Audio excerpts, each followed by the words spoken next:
I've been stuck in a rut for the past couple of months now. And this all happened right around the time I got back from my holiday in Italy. I did get a bit lazy and uninspired after a 3-week holiday, but I'm trying to work my way back into the groove now. So in today's video, I just want to share with you guys some of the things that I do to get over that feeling of being uninspired, being unmotivated.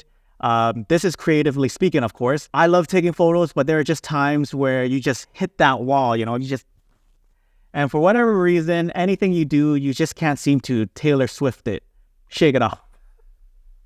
The first thing that I do is I try to consume different mediums. I will stop taking photos for like a week or two, and I'll just go on Netflix and watch some of my favorite TV shows. One of my favorite TV shows is Better Call Saul. The reason why I love this show so much, aside from the writing, is the fact that it was beautifully shot. The cinematography is out of this world, and I know whenever I watch an episode, I can draw inspirations from it. Maybe I see a frame that I like and I try to replicate that shot or keep it in the back pocket, so whenever I see a similar situation out in the field, I know I can try to get a similar shot. Better Call Saul has its moment where they make good use of shadow and light. They make good use of ultra-wide shots, and they can do some cool reflection shots as well. And these are some of the shots that have been influenced by what I saw on Better Call Saul.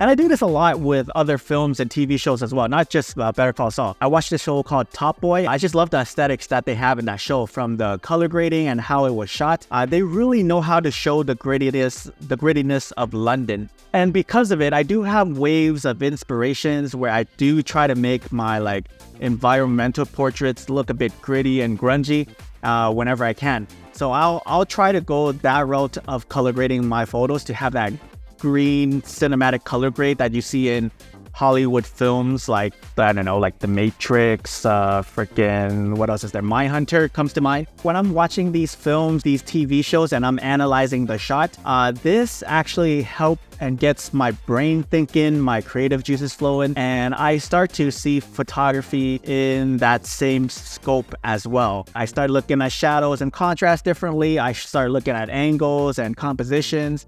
And it's all because I consume a different medium. When you're feeling uninspired, go watch some of your favorite films that you think were shot beautifully and see if you can't draw any inspiration from that film. Another thing that I've been doing recently is editing old photos with a new set of eyes and applying that recent editing workflow and that technique that I've learned over the years. Tastes change, styles change, and art constantly evolves. And the reason why I edit old photos is because it's just a great reminder to see how far you've come in this photography journey. Take a look at this picture of Alyssa right here.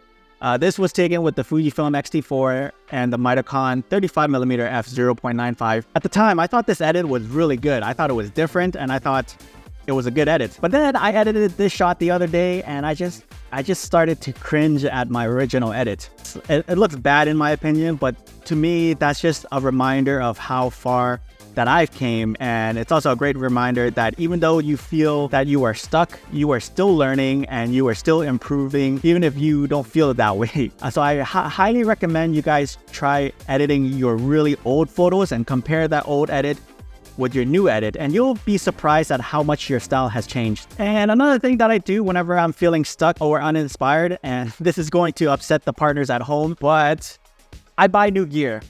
Whenever I can. I'm not made of money. Whether it's a new lens, a new camera, or a new AI software that could help improve your photography, I know whenever I get something in my hands, I get a sudden urge to go out and shoot. This does wear off eventually. It doesn't have the same long-lasting effect like the other tips that I mentioned in the video so far. I just want to tell you guys a story right now. There was a period in my life before this YouTube channel happened. I was in a dark place mentally. I wanted to get rid of all my Fuji gear. I didn't take a single photo for a year. After taking photos for 3 to 4 years straight, I really considered dropping this craft because I wasn't using my gear. It was just taking up space, and I thought, hey, maybe I can sell it and get some money back.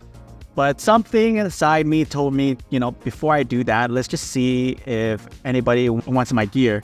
And then I did the unthinkable. I traded my GFX50R and my 63mm f2.8 for a Fujifilm X-T3 and some lenses of equal value.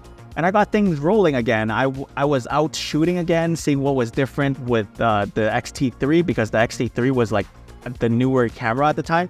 And at this point, I was, still iffy about YouTube, but me just keep constantly going out, trying the new lenses that I got from the trade, was excited to create photos again. Eventually, I started my YouTube channel, and it's all because I got new gear at the time. It inspired me to go out and shoot and create some photos, and some amazing photos that you guys seen over the years on this channel. But use this with discretion, because I'm not responsible if your partner gets upset at you, okay? So please don't blame it on me.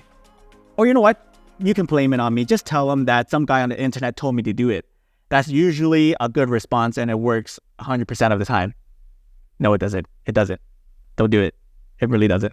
It's sort of connected to the previous one of buying new gear, but whenever I'm feeling uninspired, I would try a different genre of photography. Different genre of photography requires different gear.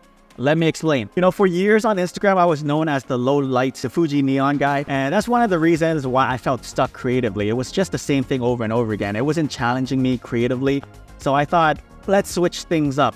So I was watching Sean Tucker's video about creating headshots, and the way he just created these portraits were just so beautiful, and that inspired me to want to create some headshots for myself. So you know what I did after I watched that video? I bought myself a Godox AD200 and a softbox diffusion mod, and I tried doing these headshots for myself. I called a few friends that I knew, and I asked them if they want to participate. And with my new gear, that was the spark plug that reignited this fire inside of me again, because because of that rush of inspiration, I was able to produce something that was so foreign to me at the time. I'm very proud of these headshots that I took of my friends. It inspired me because it presented me with a new set of problems that I was trying to solve. How to edit a subject that was photographed with a strobe and a softbox mod is totally different from editing a low-light portrait. I had to figure out how and where to position the subject in conjunctions to the light stand. So it was a lot of trial and error until I got the image looking right. And when I did, I got so excited and inspired to wanting to do more. And while we're on the subject of lighting, since I was doing a lot of night stuff at the time, I thought it was time to switch to daytime and start shooting in harsh lighting. And this stuff, I was inspired by Cam Mackey. He did a shoot during the day, and I just thought I wanted to go out and try that too. And let me just say that this was probably the hardest thing that I've ever done, but it helped me creatively, and it helped someone like me gain confidence to shoot more in harsh lighting conditions. Because when we first started our photography journey, we were told by many photographers that the best time of the day to photograph is golden hour. So it's either sunrise or sunset, and sunrise is just way too early for me, and I'm way too tired to wake up in the morning. During the summer in Toronto, sunset is around 9 p.m. and I didn't want to stay out that late. So the next best thing for me was to shoot in midday harsh sun. Again, with midday harsh lighting comes new sets of problems that I was trying to solve. But now I love shooting in this lighting condition. I rarely shoot at nighttime or at golden hour anymore. And then from there, I tried dabbling in some beauty shots. It was a very fun process experimenting. I was, using the strobe and the beauty dish to capture these photos, and I just thought, these turn out pretty cool. And this is what I did recently, like a few weeks ago. I reviewed the Laowa macro lens. This is because I wanted to experiment macro photography again. I just think macro photography is so cool because we are able to see into the lives of bugs and other creatures and insects. And we were able to see abstract textures from these plants, these flowers. I just think that's awesome. So whenever you can, try to test out a new different genre of photography and challenge yourself creatively. So there you have it. These are some ways that I try to get myself out of a creative rut. Just don't force it. Enjoy the process and try to learn new techniques, new genre, style whenever you can. That way your brain is being stimulated, you are being challenged, and you won't beat yourself up too hard. I know these things work for me, and I know for certain that it's going to work for you as well. If you find this video helpful, consider subscribing to my channel. I would love to have your support. Leave me a comment and tell me what other methods you use to get yourself out of a rut, out of a creative rut. I would love to know. Thanks so much for